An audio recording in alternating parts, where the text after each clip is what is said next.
So without further ado now, I'd like to introduce Jim, who's going to say a little bit more about the benefits of moving from collaboration between defenders at the domestic level to a global level. Jim is, as I've said already, the director of the Equal Rights Trust, and he's really played a very central role in the development of the work of the Trust over the last decade. He has lots of experience of facilitating the development of equality legislation and has personally established partnerships in dozens of countries to support civil society actors to combat discrimination and advocate for equality law reform. So over to you, Jim. Thank you, Evelyn. Thanks to partners from different parts of the world. It was lovely to see different friends on the list of participants there. Thank you to everyone who's joined us today, and thank you in particular to those who contributed to the report, partners of the Equal Rights Trust from 16 different countries who came together to share their stories, insights and lessons on equality law reform. Together for Equality weaves together testimony from those involved in the process of equality law reform at 3 different stages of legislative development. Those currently working to advocate for the adoption of these laws, those whose efforts have recently secured the enactment of these laws, and those where these laws have been in place for some time, who are now using them to combat discrimination, particularly systemic discrimination, and promote equality of participation for all. And what emerges, despite the fact that these stories come from different regions of the world, with very different histories, very different legal systems, very different levels of legislative development in terms of equality and non-discrimination, is a remarkably consistent picture. 3 broad lessons or patterns emerge. First, the need for comprehensive rather than specific anti-discrimination laws. That is, laws which prohibit all forms of discrimination on all recognized grounds in all areas of life regulated by law, which provide the procedural safeguards to enable victims to secure effective remedy, and which require and provide for the adoption of positive action measures. The report underlines that it's only through enacting these laws that states can hope to eliminate discrimination, promote equality of participation, and ultimately achieve their international law obligations.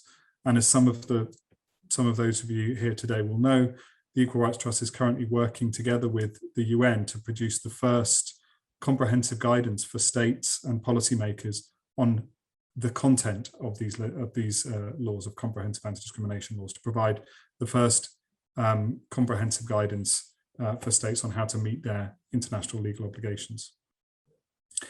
The second lesson that emerges is that if we're to secure the adoption of comprehensive equality laws, this can only be achieved through a collaborative effort. Time and time again, what the report demonstrates is that when organisations which work with and on behalf of different groups exposed to discrimination work collaboratively, pooling resources, sharing expertise, and amplifying their collective voice, they have the best chance to overcome opposition and inertia and to enact new laws. And that's why the Equal Rights Trust has spent the last decade supporting, fostering, working with equality coalitions in countries ranging from Bolivia to Ukraine and to the Philippines. The third lesson which emerges is that once they've come together, once they've coalesced, and even before the enactment of any new law, there are myriad benefits for civil society in working together. Partners from Armenia, India, and elsewhere speak about the way in which coalition working breaks down silos, improves understanding, enhances advocacy, and increases collective resources, ultimately enabling civil society organisations to better serve the groups and individuals whom they exist to support. And linking all of these lessons together is an overarching truth, that there is strength in diversity and that the elimination of discrimination requires us to work together. And it's this which provides the foundation and the inspiration for the next stage in our work at the Equal Rights Trust. It's been my great privilege over the last decade to work alongside many of those who contributed to this report, who you've seen in the video, who sit on the panel today. And I've witnessed firsthand the ways in which equality defenders working to tackle discrimination on different grounds can inform and support each other, how activists, lawyers, and academics can benefit from sharing and exchanging information and experience and expertise, and how collaboration not only amplifies voice, but results in better outcomes. And that's why I believe in the value of promoting collaboration, not only between equality defenders at the national level, but also at the global level.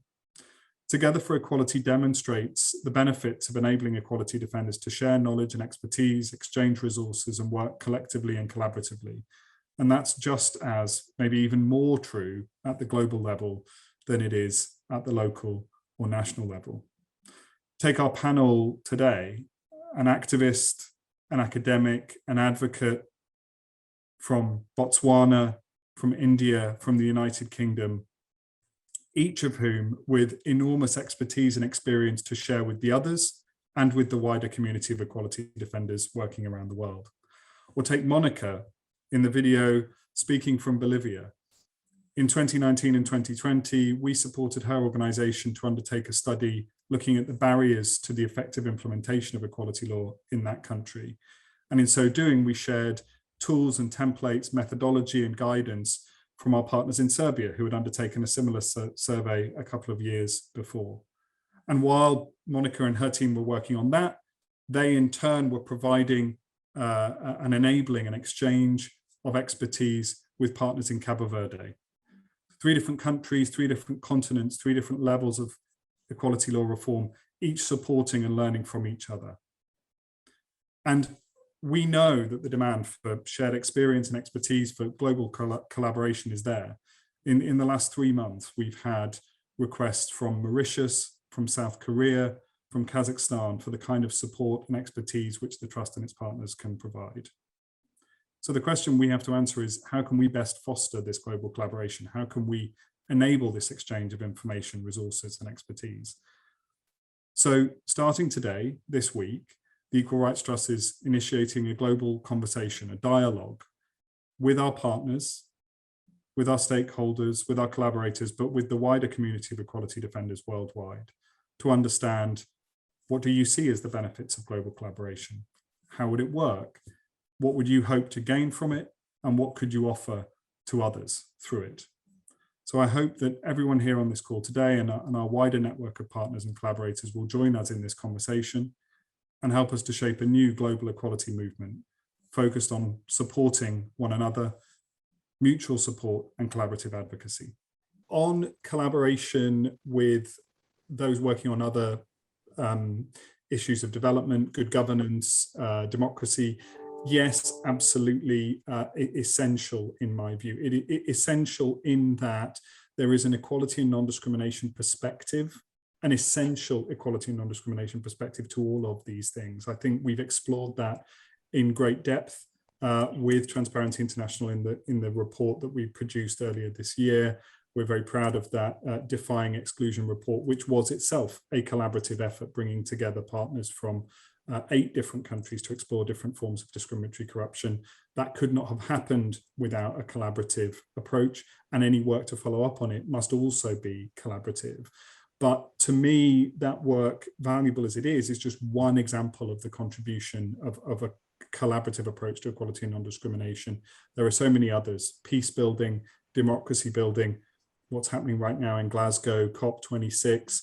There is an inherently discriminatory dynamic behind the failure to tackle climate change, discriminatory between regions, discriminatory on the basis of age, discriminatory on the basis of ethnicity, and there has been a failure to grapple with that and to really use the power of equality law to tackle that problem. So I think cross-sectoral collaboration, if you like, is something that we at the Equal Rights Trust see as absolutely essential. And I hope that by improving networking and collaboration within the equality movement, we can better collaborate with those from outside the equality movement and start to work together more effectively.